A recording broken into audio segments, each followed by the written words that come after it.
I'm WillTRM. Welcome to part 3 of the ADOFAI progression guide. You know the deal by now. I won't do an overview because this video goes over too many things to cover quickly, so let's just immediately start. Right off the bat, let me make something clear. You will not be good instantly. There are of course exceptions to this, but those people usually have years of experience playing other rhythm games at a top level, and even they still have to learn the basics. The key to this game is consistency. Even if you feel like you aren't progressing right now, every bit of practice helps. Every time you press a pseudo, roll a triplet, hit a new pattern, you're improving your muscle memory and getting better at the game. If you aren't having fun, take a break. Taking breaks between practice sessions of anything has actually been scientifically proven to be extremely effective in learning skills because they give your brain time to replay and process what you've been doing. And at the end of it, remember to have fun. Don't take things too seriously. This is still just a game at the end of the day. Strict is currently the highest form of skill expression in the game, and clears are generally expected to be played on that difficulty. Let me break down the judgment system to explain how it works. ADOFAI gives you judgments based off the angle you tap at in relation to the track. Perfect is within 30 degrees, E and L perfect are within 45 degrees, and late and early are within 60 degrees. Pressing before the tile with an angle greater than 60 degrees will give you a 2 early, and pressing after the tile with an angle greater than 60 degrees will do nothing, as the game will have ended your run. There are some reports of people surviving the so-called too late judgment, but these should be considered anomalies as it rarely happens. Because the game bases its judgments off angle, the natural consequence of this is that the timing windows actually get tighter the higher the BPM is. Another funny thing about this game's judgments is that the current timing window only affects the BPM cap. To prevent the game from becoming impossibly difficult at high BPMs, all judgments have a BPM cap where the timing window stops scaling. For lenient, this is 220 BPM, normal is 310 BPM, and strict is 500 BPM. I'll throw a visual on screen showing a graph of BPM on the x-axis versus milliseconds on the y-axis, with a line for perfect, E/L perfect, and early/late. Now, you should be mostly playing on strict, but there are a few situations where you may want to drop down to normal. These include learning the basics of a skill, like rolling a new key count for the first time, and learning unfamiliar patterns in a level. Try to never use lenient, because the timings are so loose it will rapidly degrade your skills if you only play on it. Your keyboard will be the most important piece of hardware you use. While this game can be played on any keyboard, if you intend to go into higher level play, it would be good to get a keyboard that has N-key rollover, a term used for when a keyboard can press every key on it simultaneously. This can be easily checked by using a keyboard tester website and holding down as many keys as you can. Some keyboards, such as mine, have toggleable N-key rollover. I accidentally toggled mine off for about 6 months before realizing why I had been playing so badly.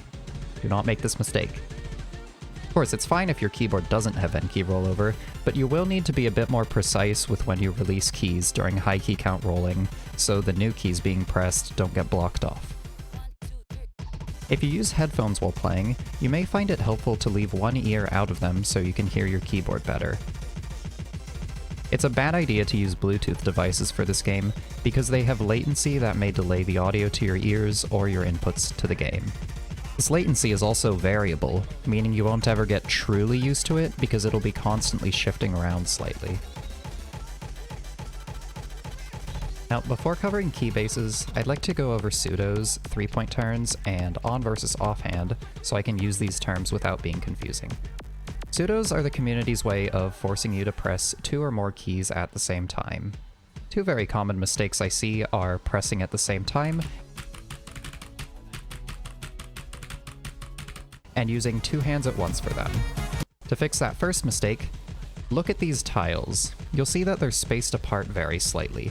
You wouldn't want to actually press these at the exact same time, so you'll instead do a very small roll. To fix the second mistake, make it a priority to always press the pseudo with a single hand. Pressing it with both hands at once is an incredibly bad habit and will harm you in the long run, because doing it like that quickly makes charts impossible to complete and builds up bad muscle memory, 3-point turns are similar to pseudos in the sense that they take the same number of tiles, but you'll hit them as a one-handed roll rather than almost at the same time like you would a pseudo. This is something you'll get a feel for over time.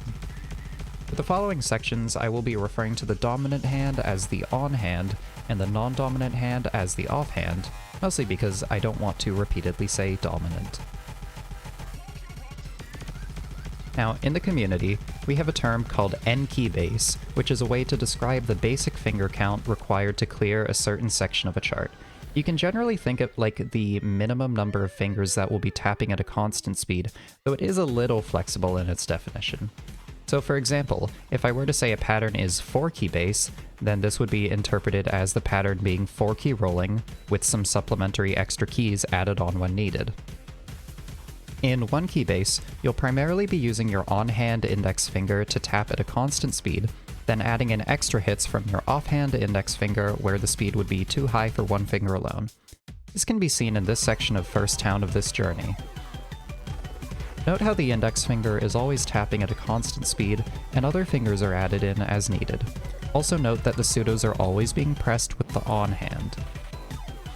2-key base is similar to indexing, which I will talk about shortly. These two terms are mostly interchangeable, but there are a few differences. This will follow the same pattern as 1-key base, but with alternating 2 fingers as your constant keys instead of just using 1. Now I should probably bring up offbeats. Remember 2x? That was teaching you the fundamental concept of an offbeat, whether you realized it at the time or not. Offbeats are the notes that come in between beats, and are usually represented as a vertical line in the track. The best way of hitting these is to use your on hand for the on beats, and your off hand for the off beats. If there's any confusion in what hand to use for corners, use the hand that corresponds to the first angle in the tile. You can see here that the first angle is horizontal, so use your on hand. Here the first angle is vertical, so use your off hand. 3-key base. Joking aside, this isn't really a thing people ever say, so it's perfectly fine to just ignore it. If you really want an example, this section of Parallel Universe Shifter is 3-key base. 4-key base is when you have to start rolling. This term is derived from the motion your hands make, rolling them across the keyboard. So what are the differences between indexing and rolling and their corresponding bases? Basically, they can be expanded to any number of keys. Indexing represents the lowest number of keys that can be alternated to feasibly clear a level. So for example, if you have a 250 BPM pattern, there are going to be 2 primary ways of doing this. You can either index it, or you can roll it. And indexing is going to represent the lowest number of keys for this. So in this case, that would just be 2 keys, while rolling it uses 4. Now rolling has a similar relationship with bass.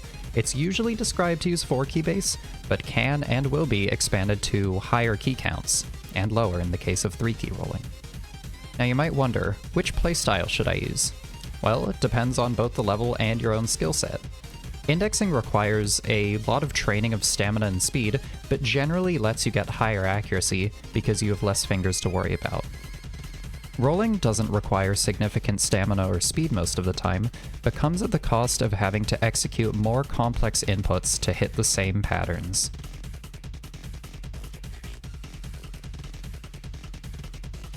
How do you improve at indexing? Practice. Indexing won't instantly be fast, and you'll have to build up your speed and stamina over time. It may not seem like it at first, but anytime you're indexing at a comfortable speed is time spent improving. I can personally verify this, as when I first started, I could barely do 180 BPM.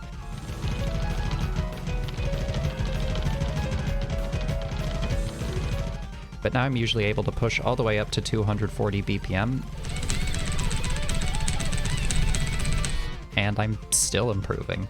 My advice for indexing training is to either go for levels that are slightly faster than what you can already play, or levels that are at a comfortable speed, but make you index for longer periods of time. Here are some levels that can be used for dedicated indexing practice. In the 150 BPM range, there's Prominence, which is just regular indexing with large magic shapes and no pseudos. at 160 BPM. At the Speed of Light is a rather learny classic level that has patterns more simple than they may seem. It's good for practicing learning levels. Yes, this counts as a skill, and doing faster offbeats. Turkish March has pseudo-practice with indexing sections in the middle and the end. The end is a bit of a difficult spike, so don't go in unprepared and practice it beforehand. Heaven's Gateway is a qualifier chart for AWC 2024, and a good bit harder than the levels covered so far. You should check this chart out if you want to work on finger control due to its fairly intensive offhand usage. At 170 BPM. 1, 2, 3, 4 is a classic chart good for learning one-key bass and uncommon offbeat patterns. Infernoplex is almost entirely pseudos and straight lines. This chart is good if you just want to practice raw stamina. Also check out the rest of Irvitron's Dim Rain 47 charts if you feel this was good practice, because there are 27 other charts in this style, with a pleasantly large BPM range fit for most skill levels. Linearity is a glorified 160-second straight line. Watch out for the 8th slice as it does double the BPM and force you to roll. At 180 BPM, we have R, most likely a level you've heard of before. R has a lot of one-key bass patterns in the middle, 2 magic shapes, and a tiny bit of 4-key switching to spice things up. Timeline Nerfed has some slow pseudo patterns at the beginning, and then is just straight lines and pseudos at a higher BPM. At 190 BPM, we have Happyyyy, which is a real stamina test. This level has very long indexing sections with only a few breaks between. And finally, at 200 BPM, we have Romanesque, which is another stamina test, but even harder than the last one. Notable features include some pseudo patterns you might not have seen before, and a brutal 40 seconds straight of 200 BPM indexing.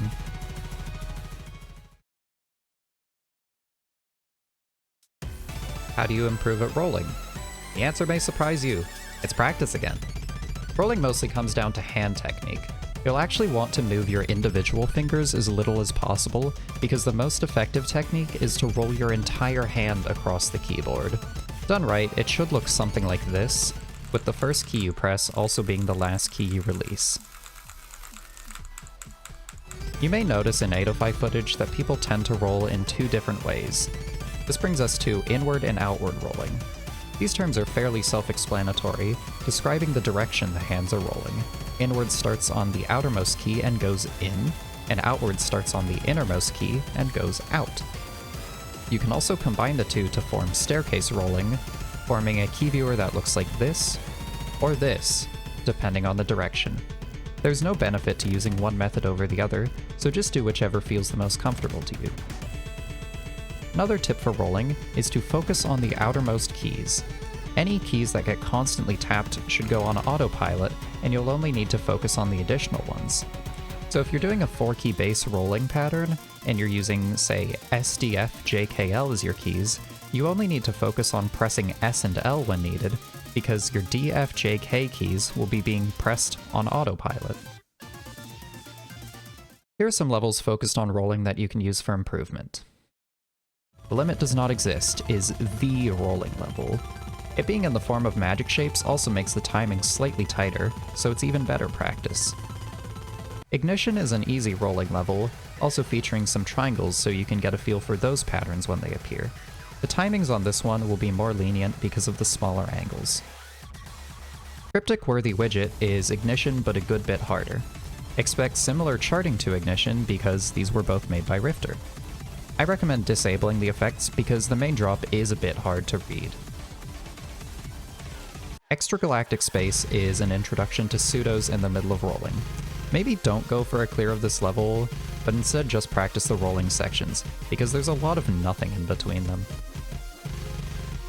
We Could Get More Machinegun Psystyle and Other Genre Switches is a good level for practicing switching between rolling and indexing. This does contain an acceleration section, but these are uncommon and usually easy to learn, so you should be good to just skip it. Parity is something I rarely see brought up, but is good to keep in mind. In ADOFAI, it represents which hand is the dominant one in a pattern. Obviously this isn't the best explanation, so I will use a simple example. Hello everyone, this is Live Will TRM here to explain parity. As the thing said, parity is which hand in a pattern is your dominant one. So I'm just gonna play through this and I need to turn my key viewer on. So I'm just gonna play through this and full alternate it like you normally would, and you'll see what happens here.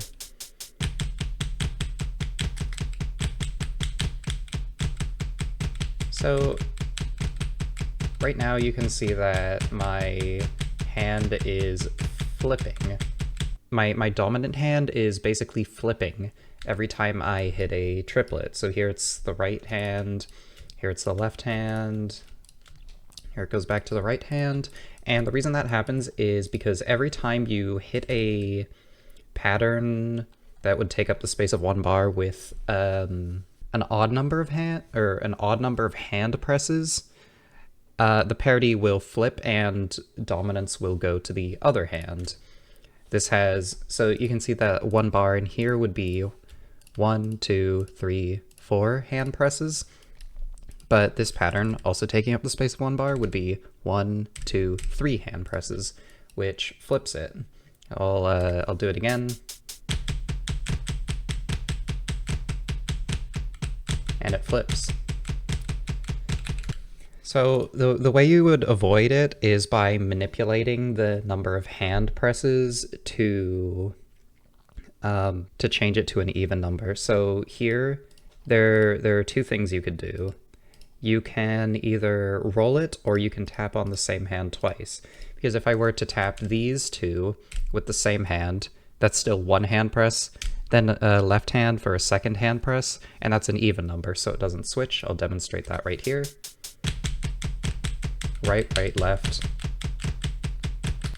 And then the other thing I could do to swap this down to an even number is roll the pattern. So I would do also right, right, left, but rolled instead of like tapping on the same hand twice. This is something you would do if it was a higher BPM and it wouldn't really be feasible to tap twice. So it would look something like this.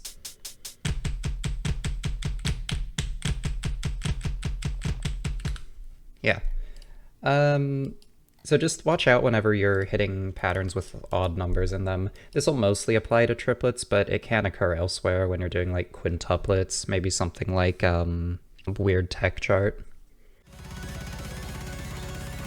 For a more curated progression experience, check out the TUF Discord, then go to the ADOFAI Skill Progression Guide section of the ADOFAI Guide channel. Here you can find 2 level lists. widgEt's Done courses are a collection of level sets where all levels in it cover a different skill set. They're effectively the ADOFAI version of the oSKYo Dons, if you're familiar with those. Desnick's progression guide is a tiered level list similar to the Geometry-Demon progression that is intended to be a more linear path through the game. It provides a list of around 10 to 20 levels per tier and asks you to clear a certain number of them to move up to the next tier. Well, this has certainly been a journey. This took way longer than I thought it would, and I apologize for that. I've been going through some mental health stuff as of late. I don't know if I'm gonna be doing any more of these. I'll probably release some supplementary content at some point, but I'm not sure when, because this has taken a lot out of me. If you enjoyed this or feel like it helped you, feel free to like, subscribe, leave a comment, all the YouTube stuff. It helps out a lot with motivation. Number go up, you know how it is. Now, I do have something fun planned, coming out very, very soon. But for now, that's everything I have to say.